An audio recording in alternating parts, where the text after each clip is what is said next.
வணக்கம். சமீபத்தில் புதிய தலைமுறை சேனல்ல இசையமைப்பாளர் ஜேம்ஸ் வசந்தனுடைய பேட்டி கேட்டேன். அவருடைய பேட்டியுடைய சாராம்சம் எப்படி இருந்துச்சு அப்படின்னா, முதல்ல அவருடைய வாழ்க்கை குறித்து சொன்னாரு. அதோட மனம் திறந்து ஒரு இசையமைப்பாளர் மற்ற இசையமைப்பாளர்களை புகழ்றது அப்படிங்கிறது சாதாரண விஷயம் கிடையாது. அவர் சொன்ன முக்கியமான விஷயம் என்ன அப்படின்னா, இளையராஜா ஏஆர் ரஹ்மானுக்கு பிறகு இன்னைக்கு ட்ரெண்ட் செட்டர் இல்லை, அதுக்கு பிறகு புதிய பாதை யாரும் போடலை அப்படிங்கிற ஒரு விஷயத்தை சொன்னாரு. இது ஒரு பக்கம் யோசிக்க வேண்டியதா இருந்தது. இப்போ அது குறித்து தான் நம்ம பேச போறோம். ஏன் அப்படின்னா, ஒவ்வொரு முறையும் ஒரு காலங்காலமா இசை மட்டும் இல்லை, எல்லா துறையிலையுமே ஒருத்தர் ஒரு பாதை போட்டு கொடுத்தாங்க அப்படின்னா அந்த பாதை ஒரு குறிப்பிட்ட காலத்துக்கு ஓடும். அதுக்கு பிறகு இன்னொருத்தர் ஒரு புதுப்பாதை போடுவாங்க. அந்த பாதையை நோக்கி அடுத்த தலைமுறை பயணிக்கும். இதுதான் எல்லா துறையிலையும், நீங்க இசையா இருந்தாலும் சரி, எந்த கலையா இருந்தாலும் சரி, இல்லை ஒரு அரசு துறையா இருந்தாலும் சரி, இல்லை நீங்க ஒரு வணிக நிறுவனமா இருந்தாலும் எல்லாத்துக்கும் இதுதான் விதி.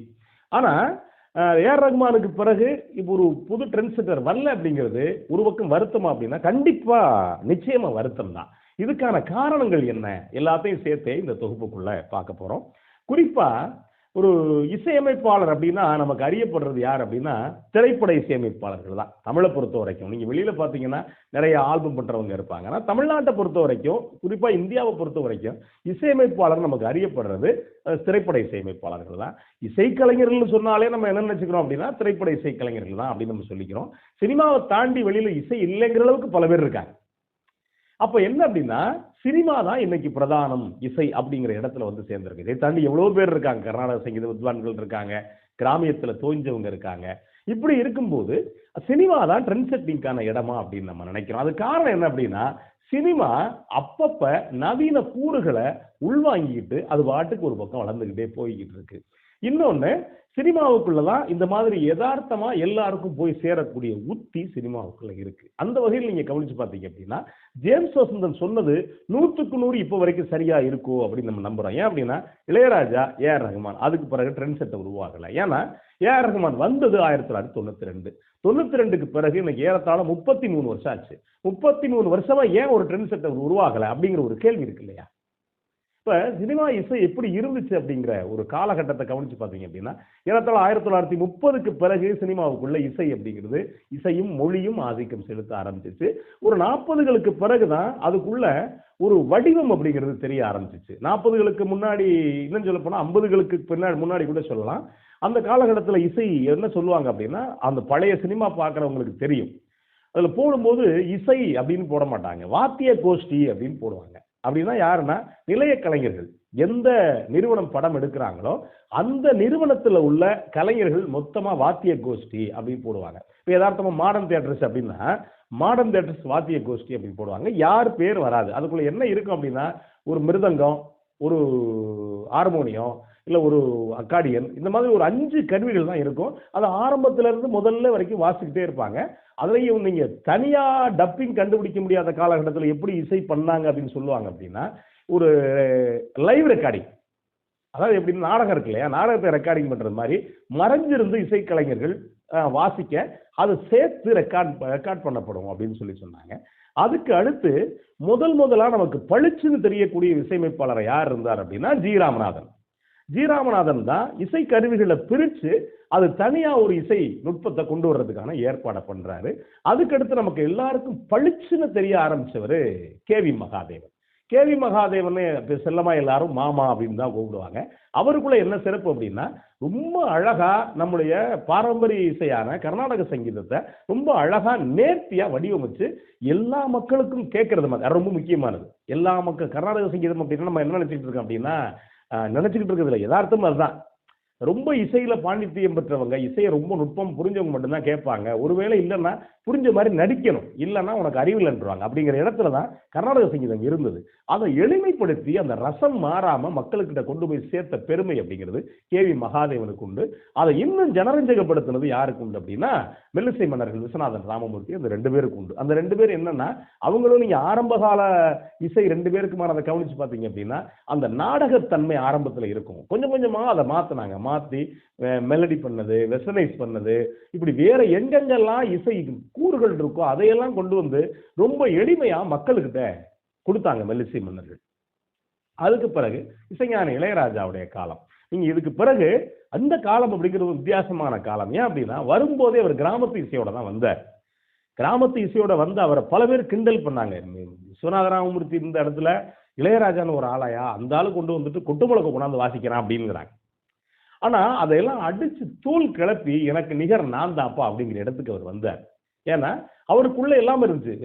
வெஸ்டர்ன் ஒரு பக்கம் பண்ணுவாரு, கிராமிய ஒரு பக்கம் பண்ணுவாரு, கிராமியத்திலே ரகரகமா பிரிச்சு ஒரு பக்கம் பண்ணுவாரு. இன்னும் சொல்ல போனா இந்தியாவிலே சிம்பொனி இசைச்சு அதுக்கான மேஸ்ட்ரோ பட்டத்தை ஒரு பக்கம் வாங்கினவர், சிம்பொனி இசை கலைஞராக இருந்தவர், சிம்பொனி வெற்றி பெற்றவர் அப்படிங்கிறது இசைஞானி இளையராஜா.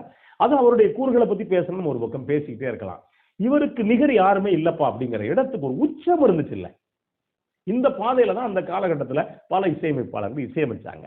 அப்ப அப்படி இசையமைச்ச காலகட்டத்தில் யாரா ஒரு சின்ன பையன் அப்படிங்கிற அளவுக்கு ஏஆர் ரஹ்மான் வந்தாரு. திலீப்னு ஒரு பையன் நாமே அப்படின்னு.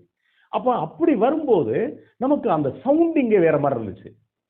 இதுதான் வந்து ஒரு ட்ரெண்ட் செட்டர் அப்படிங்கிறது. என்ன அப்படின்னா ஒருத்தருடைய இசையிலிருந்து இன்னொருத்தர் தனித்துவப்படும் போது அது ட்ரெண்ட் செட்டிங்கா மாறுது.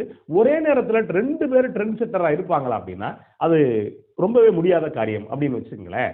அப்ப ஏஆர் ரஹ்மான் என்ன பண்ணார் அப்படின்னா அவருடைய சவுண்டிங்ல ஒரு வேறுபாடு தெரிஞ்சிச்சு.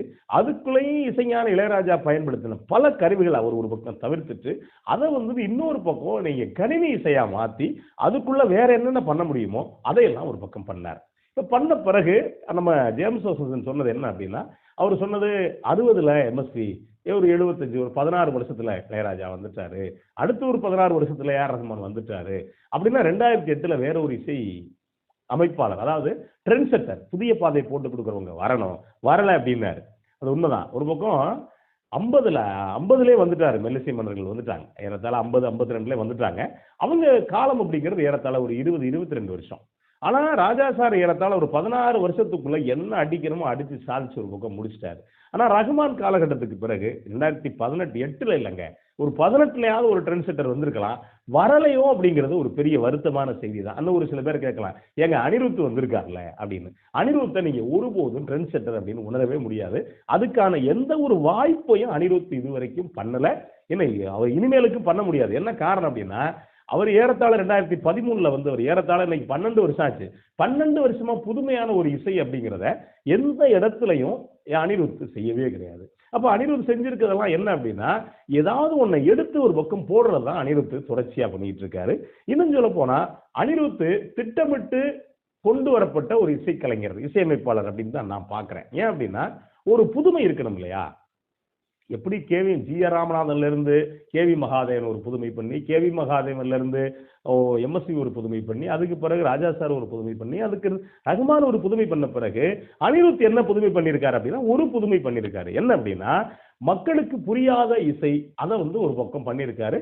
ஒரு நேரம் இளைஞர்களுக்கு பிடிக்குது, ஆனா அது என்னன்னா 3 மாசம் தாங்க மாட்டேங்குது. அதுக்கு பிறகு வேற யாரும் கேட்கறது இல்லை. அப்ப என்ன சிக்கலாகுது அப்படின்னா அனிருத்தை பொறுத்த வரைக்கும் ரஜினிகாந்த் மாதிரி, விஜய் மாதிரியானவங்க பெரிய கலைஞர்கள் தூக்கி பிடிச்சு அது மூலமா தன்னை அனிருத் தக்க வச்சிருக்காரு. அது இன்னும் குறிப்பா சொல்லலாம், இப்ப சமீபத்துல அவருடைய படங்கள்ல பாடல்கள் பெரிய அளவுக்கு ட்ரெண்டிங் ஆகல அப்படிங்கிறது ஒரு பக்கம் வருத்தம். இன்னொரு பக்கம் உண்மையிலேயே வருத்தம் என்ன அப்படின்னா ஒரு தொழில் வந்து அல்லது ஒரு கலை அல்லது ஒரு இலக்கியம் வளர்ச்சி அடையுது அப்படின்னா ஒரு தலைமுறையிலிருந்து அடுத்த தலைமுறை கைமாற்றி அவங்க இன்னொரு வடிவத்துக்கு அதை கொண்டு போகும்போதுதான் அந்த துறை வளர்ச்சி அடையுது அப்படின்னு நம்ம பார்க்கணும். ஆனா என்ன அப்படின்னா 92க்கு பிறகு 33 வருஷமா இன்னொரு ஒரு புதிய அபரிமிதமான ஒரு அபாரமான ஒரு புதிய பாதை போடக்கூடிய ஒரு கலைஞர் வரல அப்படிங்கிறப்ப அது உண்மையிலேயே தமிழ் சினிமாவுக்கு ஒரு தேக்க நிலை அப்படின்னு தான் நான் பார்க்கிறேன். காலம் கடந்தா கூட ஜேம்ஸ் வசந்தன் சொன்னது உண்மை. என்ன அவர் ஒரு இசையமைப்பாளராக இருந்துகிட்டு இன்னொருத்தர் இதை பத்தி பேசுறது அப்படிங்கிறது ஒரு நல்ல திறந்த மனசு இருந்தா மட்டும்தான் ஜேம்ஸ் வசந்தனால பேச முடியும். அப்ப இந்த உண்மை இது இப்படியே இருக்கக்கூடாது. இனி புதுசா ஒரு இசையில ட்ரெண்ட் செட்டர் வரணும் அப்படிங்கிறதா நம்முடைய விருப்பம். அப்படி இருந்தா தான் தமிழ் சினிமா மட்டுமில்ல இசைக்கே ஒரு புது ரத்தம் பாய்ச்சறது மாதிரி இருக்கும். அடுத்து விரைவில் வருவார் அப்படின்னு நம்புறோம். நன்றி, வணக்கம்.